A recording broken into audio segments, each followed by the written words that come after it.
الرحمن الرحيم الحمد لله الذي يؤمن الخائفين وينجي الصالحين ويزع المستكبرين ويهلك ملوكا ويستخلف آخرين والصلاة والسلام على رسول الثقلين محبوب رب المشرقين والمغربين جد الحسن والحسين نبينا سيدنا بالقاسم محمد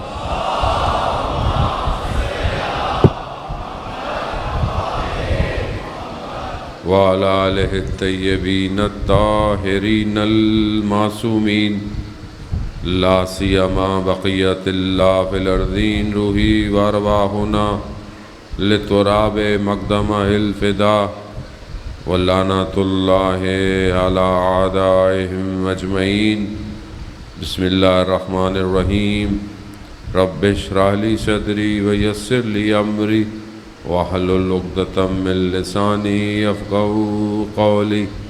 أما بعد فقد قال الله سبحانه وتعالى في كتاب الحكيم والقرآن المجيد ألا بذكر الله تطمئن القلوب. صلوات بھیجتے محمد.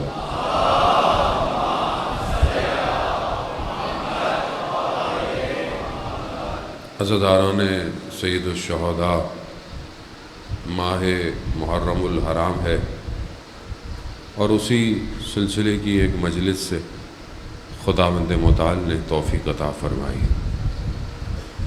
پروردگار نے انسان کو دو چیزوں کا مرکب بنایا، ایک اس کا بدن ہے اور دوسری اس کی روح، اور دونوں کا تعلق الگ الگ عالم سے ہے.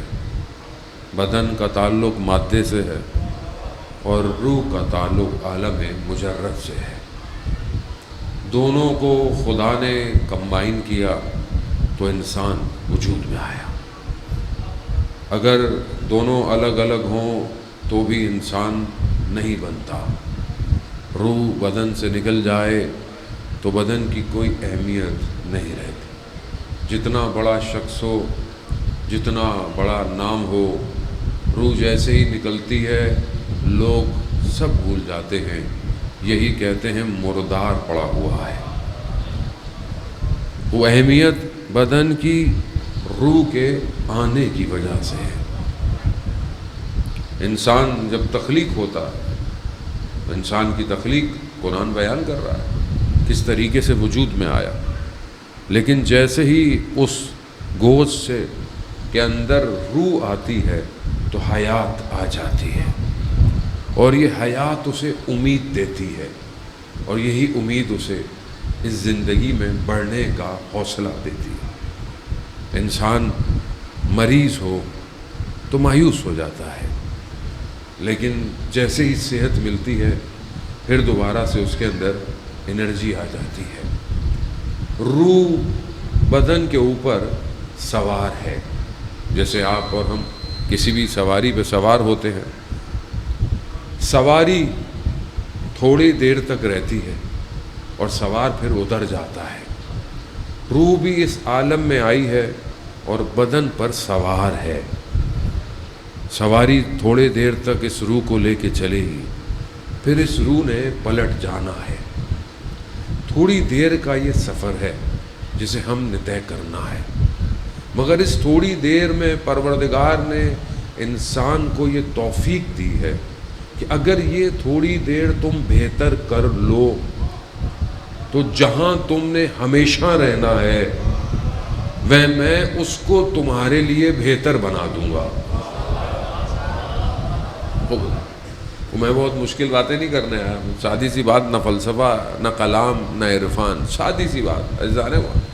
وہ تھوڑی دیر ہے، لیکن اگر سواری مریض ہو، سواری اگر طاقت نہ رکھتی ہو تو نہیں لے کے جا سکتی سوار کو. سوار جتنا بھی اچھا ہو سواری ہل ہی نہیں رہی. بڑے سے بڑا آدمی بیٹھا ہو اور گاڑی کی پنچر ہو جائے, پیٹرول ختم ہو جائے, کیا کریں؟ کروڑوں کی گاڑی ہو, پیٹرول نہ ہو. پھر آپ بولیں کہ مولانا صاحب الیکٹرک گاڑی لے لیتے ہیں. تو جس ملک میں بجلی چلی جاتی ہے ادھر الیکٹرک گاڑی کیسے چلے گی؟ تو یہ سواری جتنی خوبصورت ہو, بولے چل ہی نہیں رہی تو کیا فائدہ ہے اس کا؟ سواری بہت مہم ہے. عزیزان محترم, انا للہ و انا الیہ راجعون, اللہ کی طرف سے آئے ہیں, واؤ تھوڑی دیر ہے, انا الیہ راجعون, اور اللہ کی طرف واپس. یہ تھوڑی دیر اگر صحیح ہو جائے تو واپس جانا بڑے افتخار سے ہوگا, اس کی بارگاہ میں سرخرو ہوگا کہ تو نے تھوڑی دیر بھیجا تھا پروردگار, میں نے پوری کوشش کی تیری تھوڑی سی دیر میں تیری اطاعت کروں. کیونکہ عالم زر میں تجھے نہ سجدوں کی ضرورت تھی, نہ عالم آخرت میں تجھے سجدوں کی ضرورت ہے. یہ تھوڑی سی دیر تو نے جو دی ہے, میں اس میں سجدہ کرنے آیا ہوں. اللہ اکبر, یا رسول اللہ.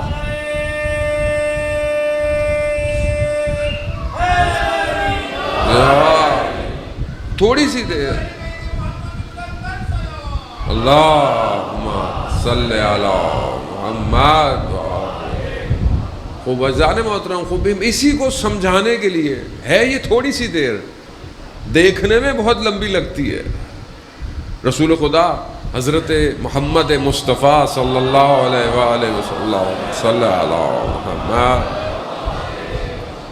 فرماتے ہیں کہ الناس نائمٌ, انسان لوگ سو رہے ہیں, جب مریں گے تب بیدار ہوں گے. یہ انسان تھوڑی دیر ہے.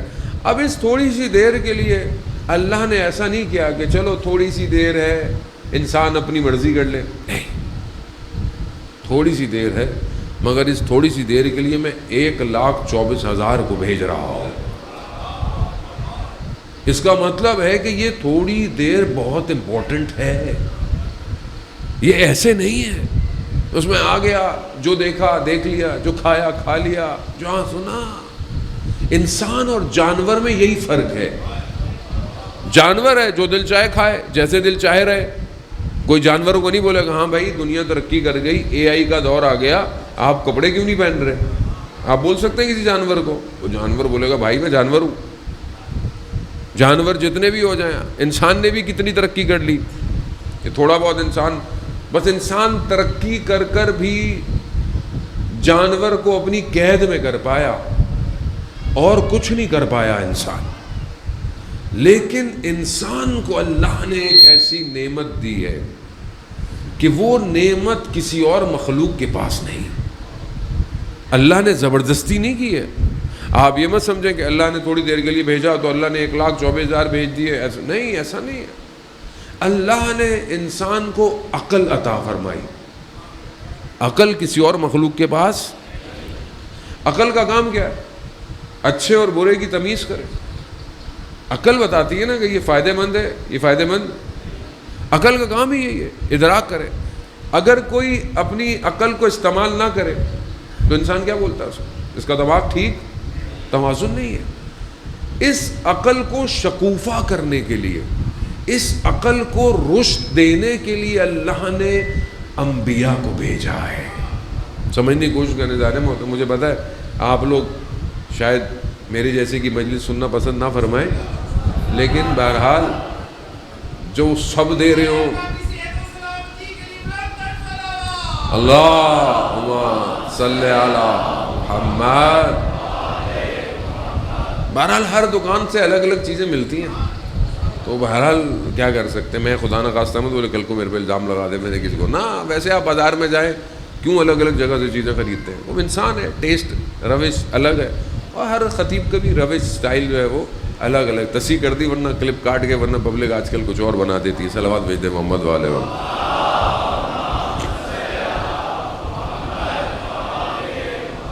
وزان محترم, خوب یہ عقل کو رشد دینا انبیاء کا کام ہے. انبیاء آئے اس لیے, نبوت ہوئی اس لیے یہ جو دفن شدہ عقلیں تھیں نا انہیں ابھارا جائے. جہالت کا دور ہے، جاہل ایسے ہیں کہ زندہ بیٹیوں کو دفنا رہے ہیں. جہالت تھی نا، عقل کہاں گئی تھی؟ بیٹیوں کو زندہ دفناتے تھے، اریاں کعبہ کا طواف کرتے تھے. اللہ نے ان کے درمیان نبی کو بھیجا. کیوں بھیجا؟ تاکہ یہ جو دفن شدہ عقلیں ہیں انہیں باہر نکالے، انہیں عقل سکھائے. نبی کا کام یہی تھا. عزیزان محترم، اب اگر یہ عقل ایکٹیویٹ ہو تو یہ دنیا میں بھی کمال کر سکتی ہے اور آخرت میں بھی خدا کی بارگاہ میں کمال پہ پہنچ سکتی ہے. لیکن اگر یہ عقل استعمال نہ ہو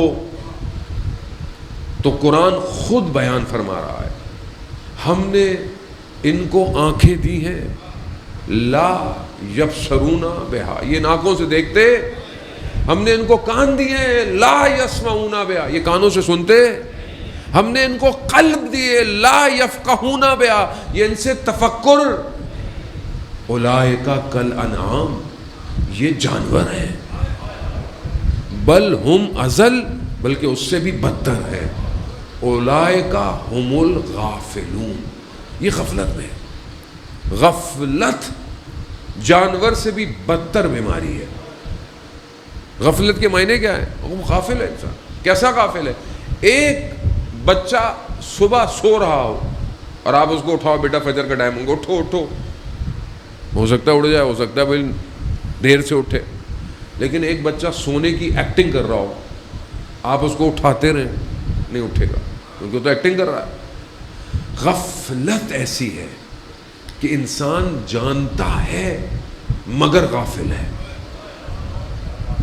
یہ جب ایک انسان غافل ہو فرق ہوتا ہے، جب ایک پوری قوم غافل ہو جائے تب بہت زیادہ فرق پڑتا ہے. جانے محترم، اتنی بڑی امت جب غافل ہو گئی تھی اور زیادہ عرصہ بھی نہیں گزرا تھا، رسول کو گئے ہوئے 50 سال ہوئے تھے خالی، اتنی غافل ہو گئی کہ مسند پہ ایسا شخص آ گیا کہ جو حلال کو حرام کر رہا ہے، حرام کو حلال کر رہا ہے، نفس محرمہ کا قتل کر رہا ہے، فاسق ہے، فاجر ہے.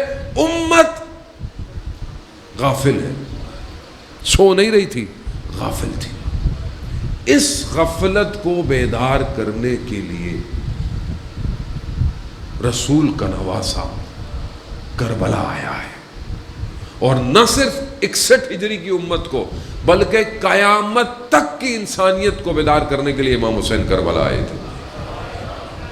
قیامت تک کی انسانیت. آج بھی اگر دنیا بیدار ہے تو امام حسین کی وجہ سے ہے. آج بھی اگر دنیا ہدایت کے راستے پر ہے تو یہ سید الشہداء کے خون کا کمال ہے. ایسا خون دیا اسلام کے درخت کو کہ آج تک اس کی شاخیں سرسبز ہیں. چاہے وہ کوئی بھی فرقہ ہو، اسے کوئی فرق نہیں پڑتا. امام حسین سب کے ہیں. آج جتنی نمازیں ہیں، آج جتنے عمرے ہیں، سب کچھ امام حسین کی وجہ سے. ورنہ جو یزید کا پلان تھا وہ تو اپنا برا پلان کر بھائی سب ختم. جب میکسیمم لوگ غافل تھے، کوئی تھا ہی نہیں، کوئی نہ بولنے والا، کوئی نہ کھڑا ہونے والا. جو کھڑا اس کو ختم کر دو. صرف چند لوگوں سے یزید کو خطرہ تھا، جس میں سے سب سے زیادہ سید الشہداء سے خطرہ.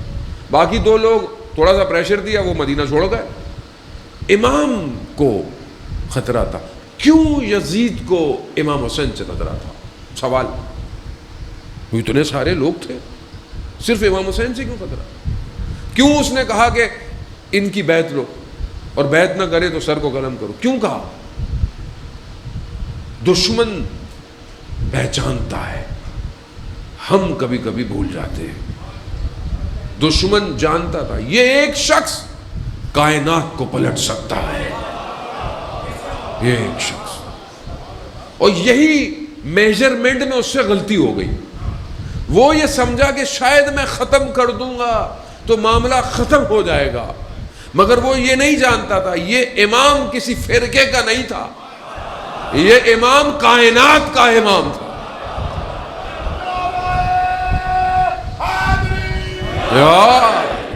کائنات کا امام تھا. اللہ اکبر. یا رسول اللہ، وہ یہ سسٹم کو سمجھنے کی کوشش کرے جانور. یہ روح اتنے آرام سے سمجھ میں نہیں آئے گی. اس کو سمجھانے کے لیے اور بہت کچھ سمجھنے کی ضرورت ہے. کیوں اس روح کو ہدایت کی ضرورت ہے؟ کیونکہ یہ جہاں سے آئی ہے ہدایت بھی وہیں سے آئے گی. دنیا اس کو کمال پہ نہیں پہنچا سکتی. ملا احمد ناراکی، ملا مہدی ناراکی کے جنہوں نے کتاب جامع السعادہ لکھی، اخلاق کی کتاب ہے، بہترین عربی کے اندر کتاب تھی. اس کا خلاصہ جو ہے وہ فارسی میں لکھا ان کے بیٹے نے، اور اس کا اردو میں ترجمہ ہے معراج السعادہ. اردو میں ملتی ہے کتاب، اخلاق کی کتاب ہے. بہت بڑے عالم تھے، وارستہ تھے. اپنی زندگی کے اندر عالم برزخ گئے، عالم برزخ کو دیکھا، ساری چیزیں دیکھی، ان کے سارے کرامات اپنی جگہ پر.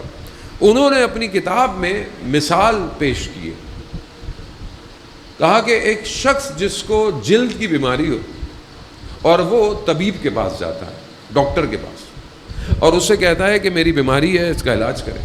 وہ کہتا ہے میں اس کا علاج کروں گا مگر 3 شرائط ہوں گی اس کے علاج کرنے کی. 3 چیزوں پہ اگر تم نے میرے دستور پہ عمل کیا تو پھر تمہیں نتیجہ ملے گا. پہلا، تمہیں پرہیز کرنی پڑے گی کہ کچھ کھانے تمہیں نہیں کھانے جو تمہاری اسکن کو پرابلم نہیں کھانا تم نے، پرہیز. دوسرا، میں تمہیں ایک شربت دوں گا، ایک سیرپ دوں گا، وہ تمہارے اندر کی بیماریاں جس کی وجہ سے تمہاری جلد مریض ہے وہ اس کو صحیح کرے گی. یعنی اندر کو، خون کے اندر ہو، معدے کے اندر ہے، کہیں پہ بھی ہو. کہا تیسری چیز، میں تمہیں ایک کریم، روغن جو تم ظاہر پہ لگاؤ گے، اگر تم نے یہ تینوں عمل کیے تو پھر تمہیں نتیجہ ملے گا. ابھی انہوں نے مثال دی ہے اخلاق کی کتاب کے اندر. پھر آگے کہتے ہیں کہ مسلمانوں کا مسئلہ یہ ہے کہ وہ صرف ایک نقصے پہ عمل کر رہے ہیں، صرف ظاہر کی کریمیں لگا رہے ہیں، صرف ظاہر کو اچھا کرنے کے چکر میں پھر کہتے ہیں نتیجہ کیوں نہیں نکل رہا.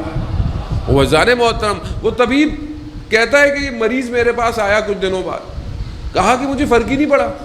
کہا تم نے پرہیز کی تھی؟ کہا نہیں، میں کہیں دعوت پہ گیا، کھانا تھا، میں نے کہا میزبان ناراض نہ ہو جائے، میں نے کھا لیا، مجھ سے پرہیز ہی نہیں ہوا.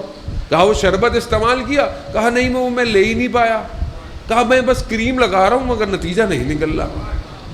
مسلمان ظاہر اپنا صحیح کیے جا رہا ہے، ظاہر میں لگا ہوا ہے. شربت باطن کا مسئلہ ہے. پرہیز، محرمات، حرام سے دوری ہے. جب تک تینوں نسخے پورے نہیں ہوں گے اب انسان کی روح کیسے کمال پہ جائے گی؟ اب آپ دیکھیں نا، ہم مسجد میں بہت اچھے ہیں، امام بارگاہ میں بہت اچھے ہیں. مجھے ابھی وہ شاہ صاحب بتا رہے تھے کہ سب سے زیادہ عمرہ کرنے والی قوم پاکستانی ہے. سب سے زیادہ عمرے پہ جو جاتے ہیں وہ پاکستانی ہیں. حج پہ بھی جانے میں شاید ہم نمبر 2 پہ، زیارتوں پہ بھی ماشاءاللہ ہم جاتے ہیں تو ماشاءاللہ سب سے زیادہ ہی ہے. اور کرپشن میں، اس کا مطلب ہے مسلمان ظاہر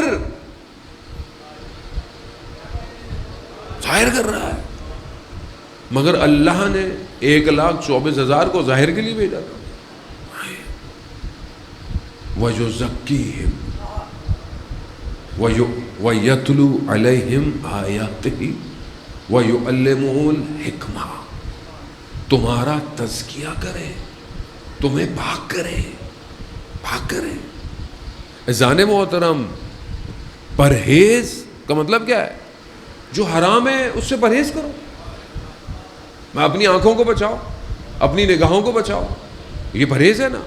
انسان سب سے زیادہ مشکل میں کہاں گرفتار ہے؟ پرہیز نہیں کر رہا. جب پرہیز ہی نہیں کر رہا، آپ ایک بالٹی میں پانی جمع کریں اور آپ یہاں سے پانی اٹھا کے وہاں تک لے کے جائیں، ٹھیک ہے؟ آپ لے کے جا رہے ہیں، وہاں جا رہے ہیں، بالٹی خالی ہے، پھر بالٹی بھری، پھر وہاں خالی ہے، پھر بالٹی بھری، پھر وہاں خالی ہے. بھائی پانی کیوں نہیں جا رہا؟ بھائی دیکھ ہی نہیں رہے کہ بالٹی کے نیچے سوراخ ہے. عمل کر رہے ہیں مگر عمل گر رہا ہے نیچے. کیوں گر رہا ہے؟ کیونکہ وہ پریکاشنز، وہ احتیاط زندگی میں ہے ہی نہیں کہ میں عمل کو بچا سکوں اپنے.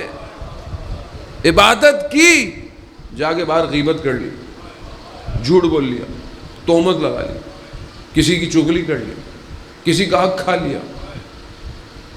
اسلام ظاہر کے لیے نہیں آیا۔ ایک شخص کہتا ہے کہ میں کسی نے میرے پیسے دینے، نجف کہا میں نے بہت کوشش کی، اس نے مجھے پیسے نہیں دیے۔ مجھے پتا چلا کہ وہ فلانے کسی عالم کے درس میں جاتا ہے، تو میں اس کے پاس گیا کہ میں نے کہا شاید ان سے کہوں کہ اسے کہے اس کا دل نرم ہو، میرے پیسے واپس کر۔ تو میں نے ان سے درخواست کی کہ وہ آپ کے درس میں آتا ہے، ان کا ٹھیک ہے میں کوشش کروں۔ وہ درس دے رہے تھے، انہوں نے درس میں واقعہ بیان کیا، اپنا واقعہ بیان کیا، کہا کہ جب میں یہاں پر آیا تھا اس سے پہلے میری دکان تھی بازار میں، اور میری دکان پہ ایک دن ایک یہودی آیا خریداری کی، اس کو 1 درہم میں نے واپس دینا تھا، میرے پاس تھا نہیں اس وقت، تو میں نے اسے کہا کہ میں بعد میں دے دوں گا۔ اس نے کہا نہیں مجھے ابھی چاہیے۔ میں نے کہا ابھی میرے پاس نہیں ہے، میں آپ کو بعد میں دے دوں گا، میں کھا نہیں رہا، میں آپ کو بعد میں دے دوں گا۔ کہا نہیں مجھے ابھی چاہیے، ابھی چاہیے۔ کہا چلا گیا۔ کہا وقت گزر گیا۔ کہا میں نے رات کو خواب میں دیکھا، سو رہا تھا اور میں صراط کے راستے پر مجھے ملائکہ لے کے جا رہے ہیں، اچانک سے جہنم کی آتش سے وہ یہودی باہر آیا اور کہا میرا درہم واپس کرو۔ میں نے ملائکہ کو بولا کہ بھائی ادھر مجھے جان چھوڑو۔ کہا نہیں، یہ دنیا کا معاملہ تھا، دنیا میں طے کر کے آنا تھا۔ کہا میں نے اس سے کہا میں یہاں کہاں سے تمہیں درہم واپس کروں؟ جب اس نے کہا کہ اچھا ایک شرط پہ جانے دوں گا، کہا یہ جو میری آگ میں سلگتی ہوئی انگلی ہے نا بھگولا، اس کو اپنے سینے میں لگانے دو۔ کہا میں مرتا کیا نہ کرتا۔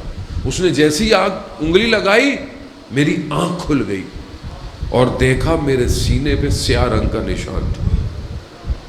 1 درہم کہاں لے کے جائیں گے؟ عزیزان محترم، خوب اس روح کو صفائی کی ضرورت ہے۔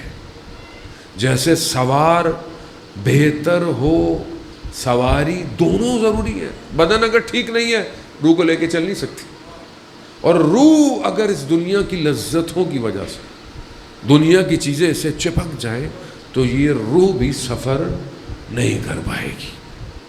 اس روح کو ضرورت ہے کہ یہ باطن، اور یہ باطن کا جو شربت ملا مہدی ناراکی نے بتایا نا، وہ عبادت ہے، وہ ذکر ہے۔ ذکر عبادت انسان کے باطن کو بہتر کرتی ہے۔ آپ جتنے بھی کوشش کر لیں، انسان جب تک اس کی بارگاہ میں جھکتا نہیں ہے، جب تک وہ بازار میں گناہ سے اپنے آپ کو نہیں بچا سکتا، نہیں بچا سکتا۔ توجہ چاہیے۔ اس کا مطلب یہ نہیں کہ آپ بولے میں کمرے میں بند ہو جاؤں، میں بیٹھ جاؤں، شاید میں بچ جاؤں گا گناہوں سے۔ نہیں، گناہ غفلت ہے، غفلت۔ غفلت کس سے؟ آپ موٹر وے پہ گاڑی چلا رہے ہیں، آپ نے تھوڑی دیر کے لیے موبائل باہر نکالا میسج دیکھنے کے لیے، ذرا سی دیر آپ کی گاڑی کا حادثہ ہو، تھوڑی سی غفلت۔ کس سے؟ روڈ سے۔ گناہ غفلت ہے۔ کس سے؟ اس کی توجہ ہٹ گئی، انسان گناہ کرتا ہے۔ توجہ ہے۔ جو شخص ہر وقت خدا کی طرف متوجہ ہو۔ اب آپ بولے مولانا صاحب یہ آسان کام تو نہیں ہے۔ وہ آسان تو کوئی بھی کام نہیں ہے۔ اگر آسان ہوتا تو خدا اس کے بدلے میں بھیج دیتا، آسان ہوتا تو 1,24,000 کو بھیجتا۔ وہ کام مشکل ہے لیکن ناممکن تھوڑی ہے۔ توجہ چاہیے، توجہ۔ بس میں کر کیا رہا ہوں، میں کس کے لیے کر رہا ہوں، میں کیوں کر رہا ہوں، بس یہی ہے۔ انسان اگر اپنے آپ کو متوجہ کرا لے کہ وہ آیا کہاں سے ہے، کہاں اس نے جانا کہاں ہے، خود بخود ٹھیک ہو جائے گا۔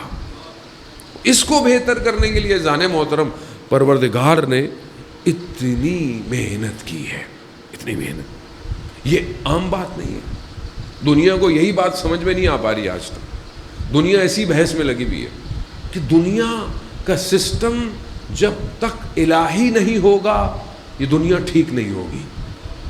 آپ دیکھ لیں دنیا کی ساری حکومتیں، دنیا کی جتنی بڑی بڑی حکومتیں ہیں، دنیا کے جتنے قانون ہیں، ان قانونوں نے آج تک انسانیت کو بقا نہیں دی۔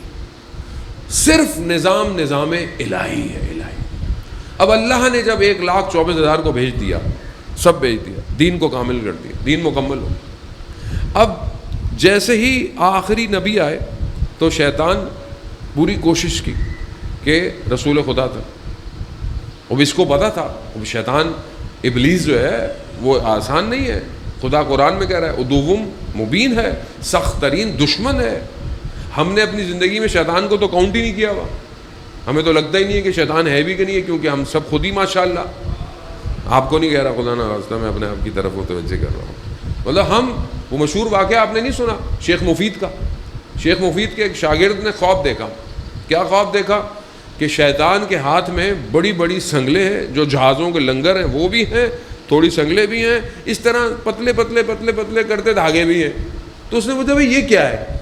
کہا جیسا شخص ہے اس کو پکڑنے کے لیے میرے پاس ویسی چیز ہے. جو سب سے سخت ترین ہے اس کے لیے جہازوں کے لنگر ہیں، اور جو ہلکا سا ہے اس کو تو میں دھاگا کیا ایسے ہی کھینچ لیتا ہوں. تو اس نے بولا ہمارے لیے کیا ہے؟ کہتے تمہیں ضرورت ہی نہیں ہے کھینچنے کی. تو کہا یہ اتنا بڑا لنگر، اتنی سخت لوہا، یہ کس کے لیے؟ کہا تمہارے استاد کے لیے. کہا میں نے اس پر ڈالا مگر اس نے اس کو بھی توڑ دیا. یہ خواب سے بیدار ہوا، اٹھا، استاد کی خدمت میں گیا پسینہ پسینہ. کہا استاد میں نے رات کو خواب دیکھا. کہا کیا دیکھا؟ کہا میں نے ایسے ابلیس کو دیکھا، یہ ساری چیزیں. اور اس نے کہا کہ اس نے آپ کے اوپر اتنا مضبوط جو ہے وہ ڈالا اور آپ نے اس کو بھی توڑ دیا. ہاں صحیح کہہ رہا ہے وہ. کہا ہوا کیا؟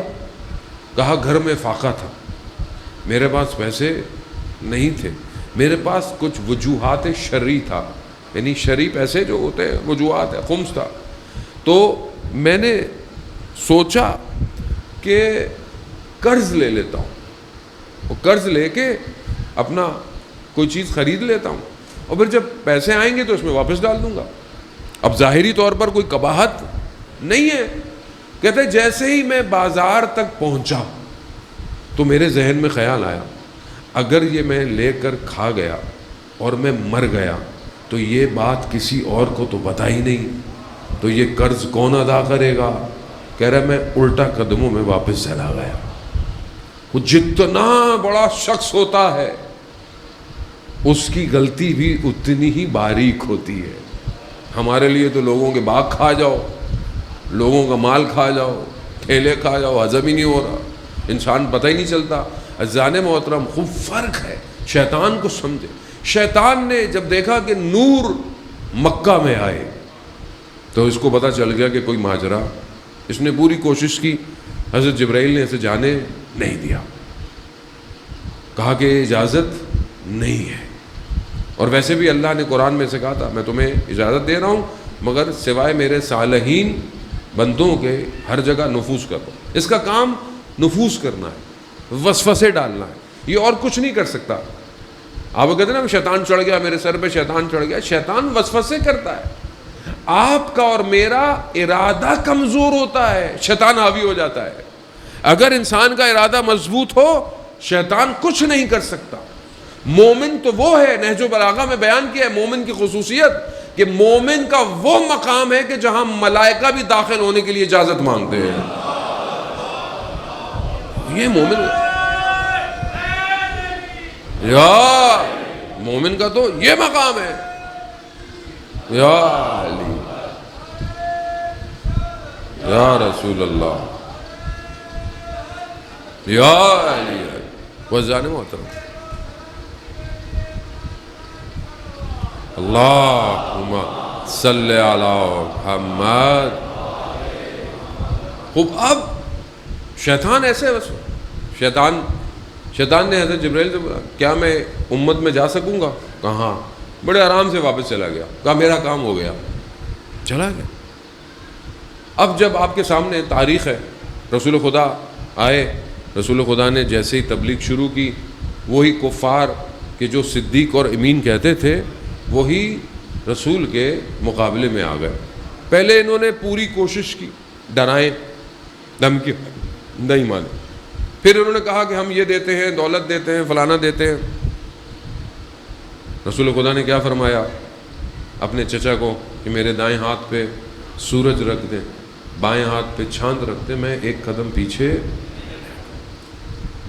جب سب انہوں نے کر لیا اور یہ ناکام ہو گئے تو اب یہ بیٹھے, تاریخ ہے جانے میں, یہ سب بیٹھے تھے پریشان. اتنے میں ایک بوڑھا شخص آیا ان کے پاس. کہا پریشان کیوں بیٹھے ہو؟ کہا تمہیں نہیں پتا ہمارے درمیان میں جو ایک رسول ہے, نبی کا دعویٰ کر رہا ہے. اچھا ان کو کیا مشکل تھی؟ ان کو کیا مشکل تھی؟ ان کو مشکل یہ تھی کہ ان کی دکانداری بند ہو رہی تھی. ان کی دکانداری, کیونکہ ان کے پاس پورا سیٹ اپ تھا نا, خانہ کعبہ کا سیٹ اپ آج بھی انہی کے پاس ہے, سیٹ اپ تھا ان کے پاس. اب ان کو پتا تھا کہ یہاں تو بڑا بزنس ہوتا ہے, اگر یہ ان کو دے دیا اور اگر ان کے خدا کو مان لیا تو یہ ہمارے خدا کہاں جائیں گے. مسئلہ سارا کرسی کا ہے عزیزان محترم, اور دنیا اسی کرسی کے چکر میں ہی یا تو ظلم کر رہی ہے یا کسی کا حق کھا رہی ہے. اب یہ اسی پریشانی کے اندر بیٹھے ہوئے تھے. ابلیس آیا, کہا مار کیوں نہیں دیتے؟ کہا کیسے ماریں؟ کہا قبیلہ اتنا بڑا ہے, بنی ہاشم ہے. کہا پھر ہر قبیلے سے ایک فرد جمع کرو اور پھر حملہ کرو, پھر یہ سب کو جواب نہیں دیں گے. شیطان کا کام ہی آپ کو پتہ ہے. شیطان تو فرعون کو بھی اس دریا میں لے گیا جسے راستہ حضرت موسیٰ کی عصا نے بنایا تھا. شیطان تو آخر تک لے کے جاتا ہے, کام اس کا یہی ہے. خوب انہوں نے پلاننگ کی, رات کا وقت ہے, انہوں نے پوری پلاننگ کی. رسول خدا کے گھر میں آئے, اندر داخل ہوئے, دیکھا رسول بستر پہ سو رہے. پوری کوشش ہے, پوری ان کی پلاننگ. اب دیکھیں خدا قرآن میں بھی, یہاں میں پوز لے رہا ہوں, قرآن میں بھی نبیوں کے واقعات بھی بتاتے ہوئے اور ہر جگہ یہ بتا رہا ہے کہ میں ہوں. خدا بتا رہا ہے. خدا نے جب بھی اپنے نبی کی جان کو خطرہ ہوا نا, کسی نبی کے, خدا نے کہا کہ میں ہوں. حضرت یوسف کے بھائیوں نے کنویں میں ڈالا, کہا میں ہوں, میں نکالوں گا, میں تمہیں مصر کا بادشاہ بناؤں گا, میں ہوں. حضرت موسیٰ کو مارنے کے لیے فرعون نے بچوں کو ختم کر دیا, کہا موسیٰ میں ہوں, میں تمہیں فرعون کے گھر میں پالوں گا. اللہ اکبر, یا رسول اللہ, یا علی, اللہم صلی علی محمد. قرآن ہے نا, بس تھوڑا سا وقت عزیزان محترم کو نتیجے کی طرف جانا ہے, سمجھنا ہے, ضروری ہے, بہت امپورٹنٹ ہے. صرف جذبات اور احساسات نہیں ہے. اس لیے میں نے شروع میں آپ سے عقل کی بات کی. عقل کا کام اینالائز کرنا ہے, عقل کا کام درک کرنا ہے. فرقوں میں مت بٹیں, اپنے آپ کو مسلکوں میں, زبانوں میں, قوموں میں تقسیم نہ کریں. ایک امت کی ضرورت ہے, ایک امت کی. روز محشر ہر نبی اپنی امت کے ساتھ اٹھایا جائے گا. ہم کیسے اٹھائے جائیں گے؟ کوئی دیوبندی ہوگا, کوئی بریلوی ہوگا, کوئی سنی ہوگا, کوئی شیعہ ہوگا. رسول اللہ وہ بولیں گے امت کہاں ہے؟ یہاں تو کوئی کسی کی مسجد میں جانے کو تیار نہیں ہے, اور وہاں پہ بولیں گے رسول ہم سب کی شفاعت کرے.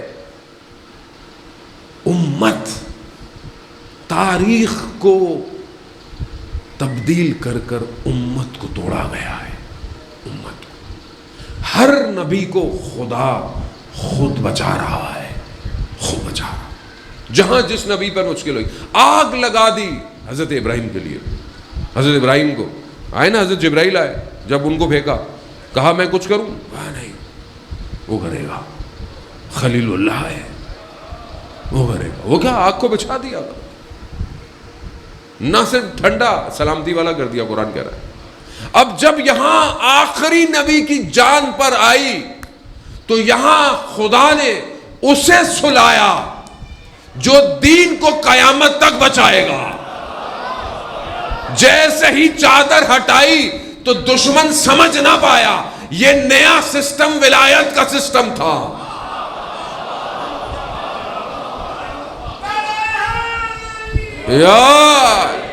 اور یہ بتا دیا کہ قیامت تک جب بھی دین پر بات آئے گی یا علی ہوگا یا علی کی اولاد ہوگی یا علی کے ماننے والے ہوں گے.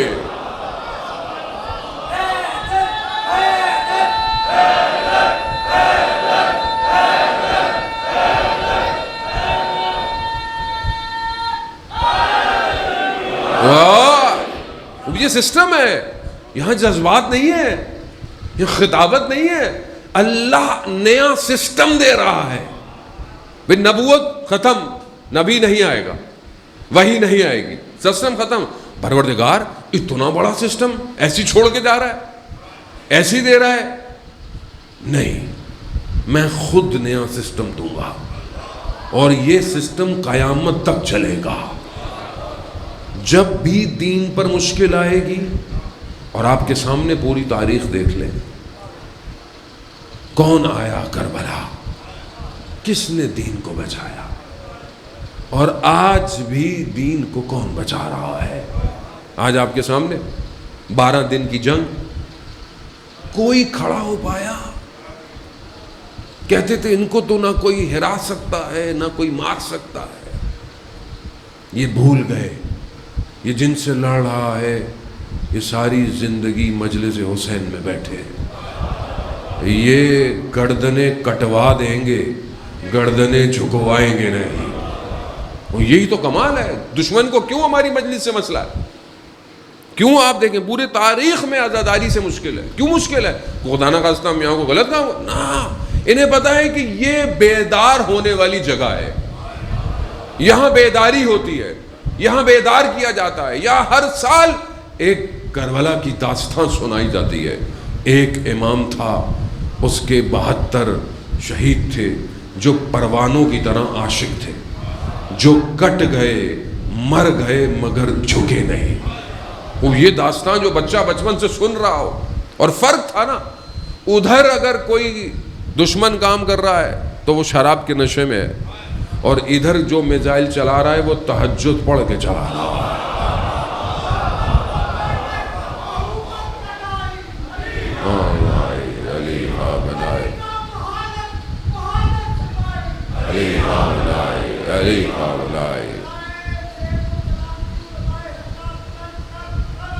اللہ صلی علی محمد.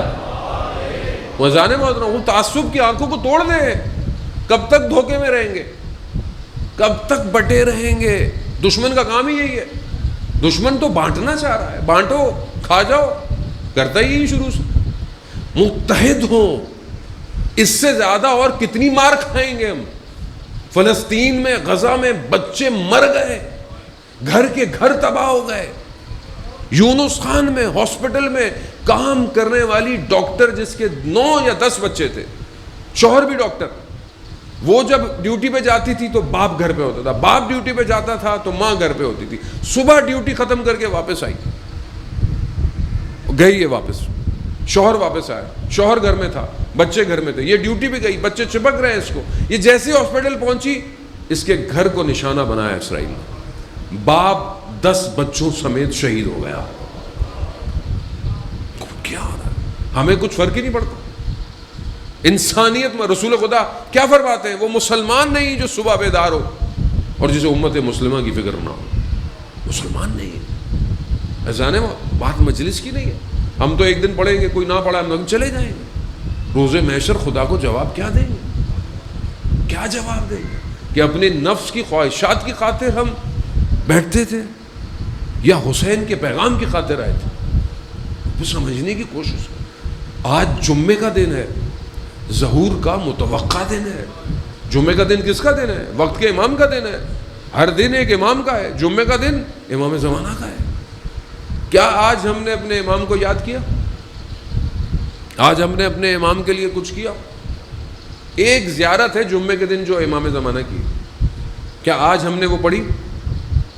پھر ہم بولتے ہیں امام آئیں گے. ایسا بات وہی ہے, ہم بھی اوپر کریم لگا رہے ہیں, باطن شربت پرہیز نہیں ہے. امام کس کے پاس آئیں گے؟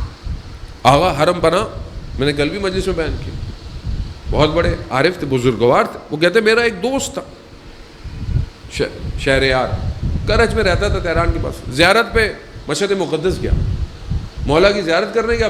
پہلے دن زیارت کیا, کسی نے جیب میں سے نکال دیا یا گر گئے, کچھ تھا ہی نہیں, جو کچھ تھا اسی میں تھا. پریشان, کیا کرے, کہاں جائے, رہنا بھی ہے, کھانا بھی ہے, واپس بھی جانا ہے. مولا امام رضا کی خدمت میں گیا, مولا سے زری کو پکڑا اور دعا کی کہ مولا میں کسی سے نہیں مانگوں گا, میں آپ کا مہمان ہوں, میرے پاس کچھ نہیں ہے, میں آپ کے مہمان ہوں, مجھے میرے پیسے کہاں ہیں, میں کیسے رہوں گا. میں زری پکڑتے پکڑتے گریا کیا, تھوڑی سی آنکھ لگ گئی. خواب میں کیا دیکھا, امام کو دیکھا.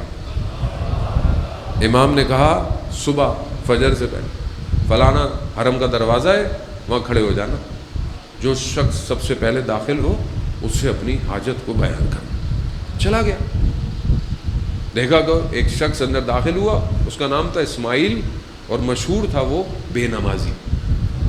اسماعیل جانتا تھا, یہ اندر ہوا. اس نے کہا یہ کیسے ہو سکتا ہے کہ امام ایسے شخص کو بولیں کہ میری مدد کرے جو مشہور ہے بے نمازی, یعنی نماز نہیں پڑھتا. انہوں نے مانے, پھر ذری پہ گئے, پھر دعا کی, پھر وہی آیا کہ فلانا شخص آئے گا دروازے پہ, پھر جاؤ. میں دوسرے دن پھر کھڑا ہوا, پھر میں نے دیکھا کہ وہی شخص سب سے پہلے داخل ہوا. اب میں سمجھ گیا کہ پھر یہی ہے جس سے میں نے مدد مانگی. میں قریب میں گیا, میں نے کہا کہ وہ مجھے امام نے کہا ہے. تو اس نے جیب سے لفافہ نکالا, کہا یہ امام نے تمہارے لیے بھجوایا ہے, ہم تو کل بھی تمہارا انتظار کر رہے تھے مگر تم نے ہماری طرف توجہ نہیں کی. خیر کہتا ہے میں نے پیسے گنے تو پورے وہی پیسے تھے جتنے میرے کھو گئے تھے. پھر انہوں نے کہا کہ کیونکہ آپ مولا کے مہمان ہیں تو جب آپ جا رہے ہوں تو بتائیے کہ ہم آپ کو خداحافظ کرنے آئیں. انہوں نے کہا ٹھیک ہے فلانے دن آ جانا. آئے, ان کا سامان اٹھایا, کہا کہ چلے میں آپ کو لے کے چلتا ہوں. جانے لگے, کہا کہ جلدی جانا پسند کریں گے یا دیر سے جانا پسند کریں گے. کہا کہ میں سمجھا کہ شاید کوئی ایسا راستہ ہوگا جو جلدی جاتا ہوگا, ورنہ 1200 کلومیٹر تو ہے مشہد سے لے کر تہران. تو میں نے کہا شاید کوئی راستہ ہوگا. میں نے کہا ہاں جلدی جانا پسند. کہہ رہے مجھے وہ تھوڑا خرابے میں رہ گئے, جہاں تھوڑی سی خراب سی جگہ تھی, ٹوٹے پھوٹے گھر تھے. لے گئے, کہا تھوڑی دیر کے لیے آنکھیں بند کریں گے. میں نے آنکھ بند کی. تھوڑی دیر بعد کہا آنکھیں کھولے. میں نے آنکھ کھولی تو میں نے جب آنکھ کھول کر دیکھا یہ جگہ تو بڑی جانی پہچانی لگ رہی ہے. جب میں نے غور کیا تو میرا اپنا انار کا باغ تھا. اب میں پریشان ہو گیا. میں نے سوال کیا, میں نے کہا کہ اتنے آپ امام کے قریب ہیں کہ میں نے امام سے مانگا, امام نے آپ کو بھیج دیا, اور آپ پلک جھپکتے مجھے کلومیٹروں کا فاصلہ طے کر کے, تو آپ بے نمازی کیوں مشہور ہیں, آپ نماز کیوں نہیں پڑھتے؟ تو کہا لوگ صحیح کہتے ہیں, لوگوں نے مجھے کبھی نماز پڑھتے دیکھا نہیں. کہا کیوں؟ کہا میں نے اپنی ہر نماز امام زمانہ کے پیچھے پڑھی ہے.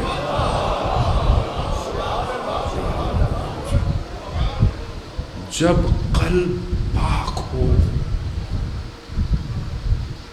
تو بلانے کے لیے انتظار نہیں کرنا پڑتا. جب توجہ امام کی طرف ہو تو پھر انسان دور نہیں رہتا. دعائے عہد میں کیا پڑھتے ہیں ہم؟ انہم یرونہ بعیدا ونراہ قریبا. لوگ آپ کو دور سمجھتے ہیں مگر میں آپ کو قریب دیکھ رہا ہوں. عزیزان مومنین, چاہے سنی ہو چاہے شیعہ ہو, کوئی فرق نہیں پڑتا. میں بار بار یہ جملہ بولتا ہوں, آنے والا ایک ہی ہے, ایک ہی. اور آپ یقین کریں کوئی حل نہیں ہے انسانیت کے پاس سوائے نظام ولایت کے. کوئی حل نہیں. یہی نظام ہے جو دنیا کو نجات دے گا. دیر ہم سے ہو رہی ہے, اللہ کا وعدہ سچا ہے. اللہ اپنا وعدہ پورا, ہم رہ جائیں گے, ہم پیچھے رہ جائیں گے. جیسے امام حسین کا کارواں چلا نا, مدینہ سے چلا, مکہ میں رہا, مکہ سے احرام توڑے, مکہ سے جا, راستے میں کیسے کیسے لوگ ملے, امام کو جانتے تھے. ایک شخص نے بلایا کہ مولا یہ دیکھیں یہ میری کھیت ہے لیکن یہ پانی جو ہے وہ تھوڑا تلخ ہے کنویں کا. امام نے اپنے لاب دہن سے اس پانی کو شیریں کر دیا. معجزہ دیکھا. امام نے کہا بھئی چلو اب ہمارے ساتھ چلو. کہا مولا میں نے اتنی محنت کی ہے, آپ میرا گھوڑا لے جائیں, آپ میری تلوار لے جائیں. نہیں جائے. امام نے کہا مجھے تمہارے گھوڑے اور تلوار کی ضرورت, مجھے تمہاری ضرورت. آج میں تیار ہوں. کیا آج میں نے اپنے باطن کو پاک کیا ہے؟ کیا میرا باطن صاف ہے؟ ایسانے جمعے کا دن ہے, میں مجبور ہوں, میری معذرت کی دیکھو, میں ویسے ہی امام زمانہ کے بغیر میری گفتگو پوری نہیں ہوتی. جس مجلس میں میں امام کا ذکر نہ کروں مجھے اپنے پہ شک ہوتا ہے کہ مجھ سے کوئی گناہ ہو گیا ہے, مجھ سے کوئی غلطی ہو گئی ہے کہ زمانے کے امام کو نہیں پکار رہا. نہیں پکار رہا. من لم یعرف امام زمانے ہی, جو اپنے زمانے کے امام کی معرفت حاصل نہیں کرتا, ماتا میتا جاہلیہ, جہالت کی موت مر گیا. ہر شخص روز قیامت اپنے امام کے ساتھ اٹھایا جائے گا, اٹھایا جائے گا. جو جتنا اس دنیا میں امام کے ساتھ ہے, یہ میں نے نہیں کہا, یہ خود امام جعفر صادق علیہ الصلوۃ والسلام صلی علی محمد, امام خود ارشاد فرماتے ہیں. کیا فرماتے ہیں؟ جب ان کا ایک خادم تھا, وہ مولا کے پاس آیا, کہا مولا ایک شخص آیا ہے خراسان سے, وہ مجھے کہتا ہے کہ میرے وہاں باغ ہیں, میرے وہاں بڑے بڑے گھر ہیں, یہ میں تمہیں دیتا ہوں, یہ جو تم نوکری کرتے ہو نا مولا کی, یہ مجھے دے دو. تو میں نے کہا مولا سودا اچھا ہے, برا تو نہیں ہے؟ امام نے کہا ہاں تمہاری مرضی ہے, جاؤ. جانے لگا تو امام نے کہا رکو میری ایک بات سن لو, جو اس دنیا میں جتنا ہمارے قریب رہے گا اتنا وہ اس عالم میں ہمارے قریب رہے گا. تو ہم اس دنیا میں اپنے امام کے کتنے قریب ہیں؟ پرسنٹیج نکال لینا. 24 گھنٹے میں امام کتنی دیر ہے, ہفتے میں کتنی دیر ہے؟ بس یا لیتنی کنتو معاکم, کاش ہم ہر زیارت میں پڑھتے ہیں کاش ہوتے. غیبت کے پڑھنے سے آواز آئے گی کاش کیوں کہہ رہے ہو, میں تمہارے درمیان میں. معصوم کی حدیث ہے کہ جب امام ظہور فرمائیں گے تو ہم یہ کہیں گے, لوگ کہیں گے کہ ہم نے انہیں دیکھا تھا.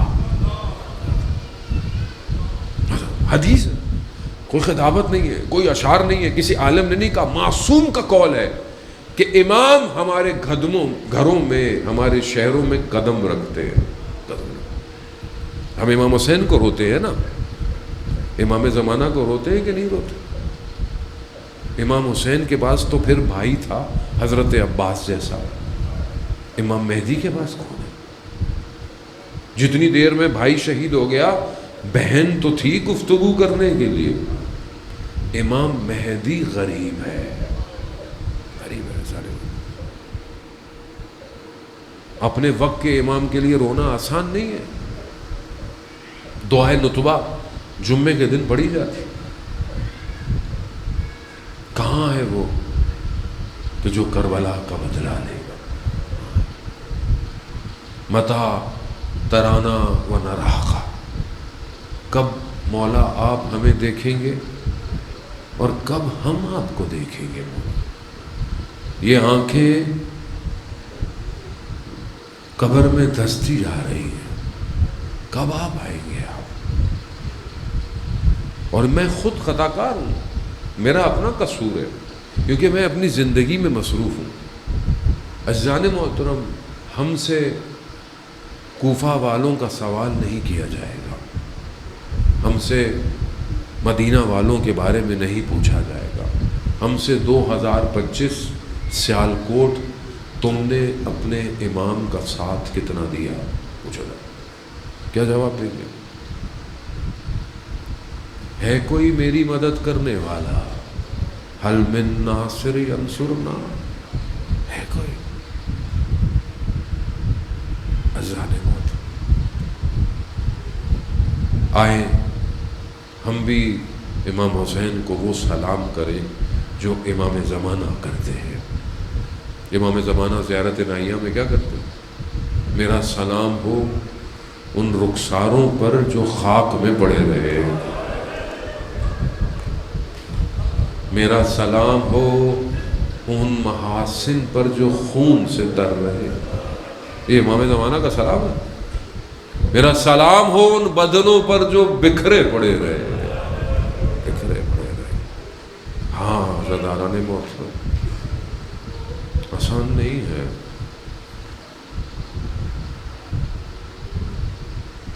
یہ بی بی کے حرم کو بچانے میں بڑے لوگ شہید ہوئے نا، تو کچھ جنازے ملے ان کو، ان کے دوستوں کے چہرے پر گولیاں ماری گئی تھی، چہرے اتنے پھٹ چکے تھے کہ پہچانے نہیں جا رہے تھے، نہیں پہچانے جا رہے، کوئی اور نشان بدنوں میں تھا ہی نہیں. اچانک سے ایک نے کہا یہ فلانا ہے، فلانا. کہا تمہیں کیسے پتہ چلا؟ کہا کہ اس کی انگلی پہ زخم لگا تھا تو میں نے پٹی باندھی تھی، مجھے پٹی سے یاد آ گیا. روز عاشورہ بہن مقتل میں ڈھونڈتی رہی کہ کوئی مجھے پھول ایسا ملے جس کی خوشبو سے میں پہچانوں، کوئی نشانی ایسی ملے جسے پتہ چلے کہ یہ میری ماں کا فرزند ہے. بدن اس حالت میں تھا، بدن کو اس حالت میں کر دیا تھا، کوئی چیز چھوڑی نہیں ظالموں نے. کسی کو انگوٹھی سمجھ میں آئی تو انگلی کاٹ کے لے گئے،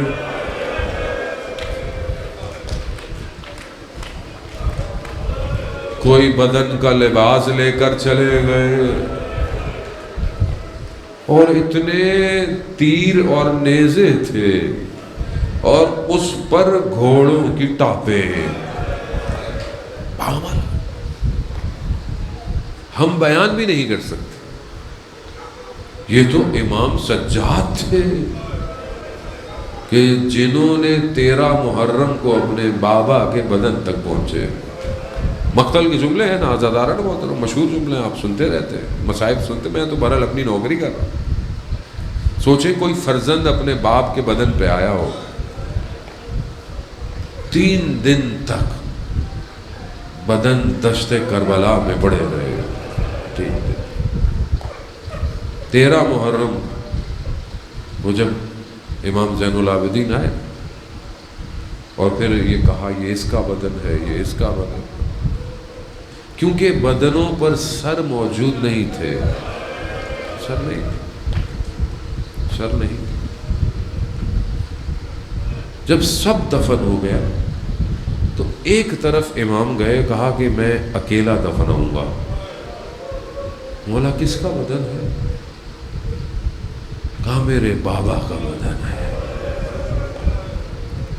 عزاداران محترم، مقتل کہتا ہے امام نے اپنے بابا کے بدن کو اٹھایا نہیں. اٹھایا اسے جاتا ہے جس کا بدن سالم ہو. امام نے اپنے بابا کے بدن کو سمیٹا ہے.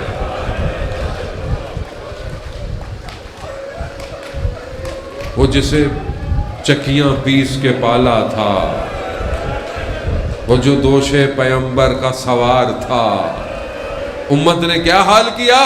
امام کہتے ہیں میں نے اپنے بابا کے بدن کو سمیٹا، دشت کربلا میں اتارا. امام سر جھکائے دیکھ رہے. مولا جب کوئی مسلمان دفنایا جائے تو سر قبلہ رخ کیا جاتا ہے، کٹی ہوئی رگوں کو رخ قبلہ کیا، مٹی ڈالی. مقاتل ہیں، میں نہ پڑھتا آپ کے لیے، تکلیف والے جملے ہیں. کہا دیکھا امام ٹوٹے ہوئے تیروں میں کچھ ڈھونڈ رہے ہیں. مولا کیا ڈھونڈ رہے ہیں؟ کہا کٹی ہوئی انگلی ڈھونڈ. مٹی ڈالی، قبر پر لکھا ھذا قبر حسین ابن علی. یہ حسین ابن علی کی قبر ہے جسے پیاسا مارا دیا. وقت گزر گیا. عزاداران محترم، کل مولا کی شہادت کی مصائب ہے، انشاءاللہ خدا توفیق دے زندہ رہیں، پھل پڑیں گے. لیکن آج میں تھوڑا سا توسل. آج بھی شام پھر زندان میں ہے, آج بھی پھر شام کے حالات خراب ہیں. خدا وہاں کے حالات بہتر کرے.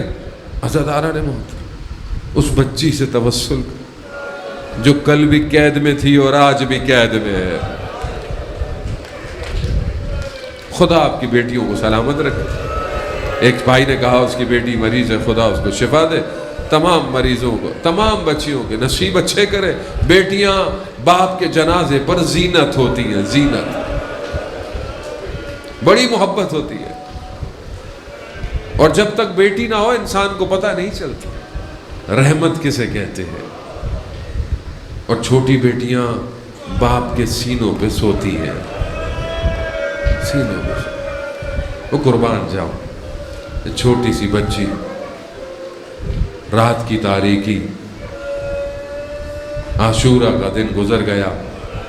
بی بی زینب بچوں کو ڈھونڈ رہی ہے, دیکھا ایک بچی نظر نہیں آتی.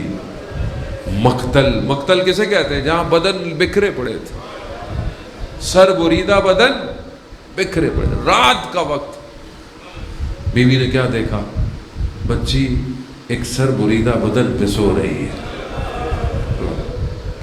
مر جائے انسان, مر جائے, نہیں برداشت کر سکتا. بی بی نے بچی کو اٹھایا, بیٹا کیا کر رہی ہے؟ کہا پھوپھی آپ کو پتا ہے ہمیں بابا کے سینے. اللہ, کہوں گا اے بنت الحسین, یہ آخری شب تھی سینے پہ سونے کی, اب رستوں میں سوئیں گے. کہا بیٹا آپ کو کیسے پتا یہ آپ کے بابا کا سینہ ہے؟ کہا میں تو بابا بابا کر رہی تھی, دو ہاتھ اٹھے, لیا لیا. بس عزاداران ہوتا, بس مصیبت تمام, مصیبت تمام. وقت گزر گیا, میں مصائب چھوڑتا ہوں. میں تیزی سے, شام کا دربار ہے, شام کا دربار, میں بڑی تیزی سے لے کر آیا آپ کو دربار میں. یہ اتنی تیزی سے آئے نہیں تھے دربار. خدا آپ کے ناموس کی حفاظت فرمائے. حجابوں میں بھی ہونا تو کوئی دیکھے تو برا لگتا ہے. تو سلام ہو میرے مولا پر. اغیار کا مجمع تھا,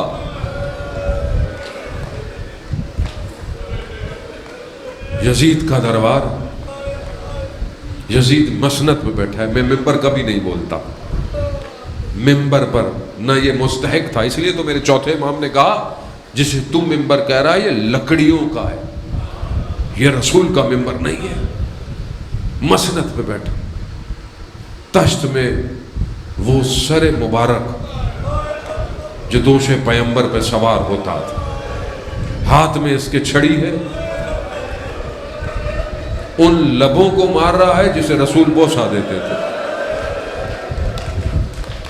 یہ چھوٹی سی بچی ہے, یہ چھپ چھپ کے دیکھتی ہے یہ میرے بابا کے ساتھ کیا کر رہا ہے. باپ ہے نا, کیسے صبر ہو. اتنا صبر کیا اس بچی نے, صبر نہ ہوا. جیسے ہی زندان میں گئی, بابا بابا بابا بابا, شور بلند ہوا نا, یزید کے کانوں میں گیا. کیسا شور ہے؟ کہا بچی ہے, بابا بابا کر رہی. کہا جاؤ بچی کو اس کا بابا دے دو. بس کسی بچی کو ایسے باپ نہ ملے. خدا آپ کو اپنے گھروں میں سلامت لے کے جائے.